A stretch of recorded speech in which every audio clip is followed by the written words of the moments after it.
Bharatiya Janata party అయితే ఏ విచారణకు ఆదేశించలేదు. ఇప్పుడు విచారణ ద్వారా ఏం కనుక్కుంటామో కూడా తెలీదు. డాక్టర్ శ్యామాప్రసాద్ ముఖర్జీ ఎవరైతే భారతీయ జనతా పార్టీ వ్యవస్థాపకులు ఉన్నారో ఆయన వీళ్ళు అంటుంటారు కదా, స్వతంత్ర పోరాటంలో ఎవడు పార్టిసిపేట్ చేశాడు చెప్పండి చెప్పండి అని. శ్యామాప్రసాద్ ముఖర్జీ స్వతంత్ర పోరాటంలో పార్టిసిపేట్ చేసిన ఆయన, మొదటి నెహ్రూ మంత్రివర్గంలో ఉన్నటువంటి వ్యక్తే, తర్వాత చనిపోయినటువంటి వ్యక్తి కూడా. శ్యామాప్రసాద్ ముఖర్జీ వాస్తవంగా 23 జూన్ 1953లో శ్రీనగర్లో చనిపోయారు.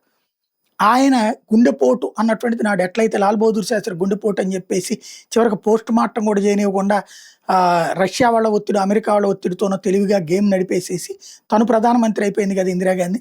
అట్లాగే జవహర్లాల్ నెహ్రూ టైంలో ఆయన గుండెపోటు అని చెప్పేసి ఆయన పోస్ట్ మార్టం కూడా చేయకుండా అంత్యక్రియలు చేసేశారు. దాని మీద ఇప్పుడు బెంగాల్ ముఖ్యమంత్రి సువేందు అధికారి కీలకమైన వ్యాఖ్యలు చేశారు. అది సహజ మరణం కాదు, దాని వెనకాల పెద్ద కుట్ర ఉందని. వాస్తవంగా ఆయన బెంగాలీ అనమాట.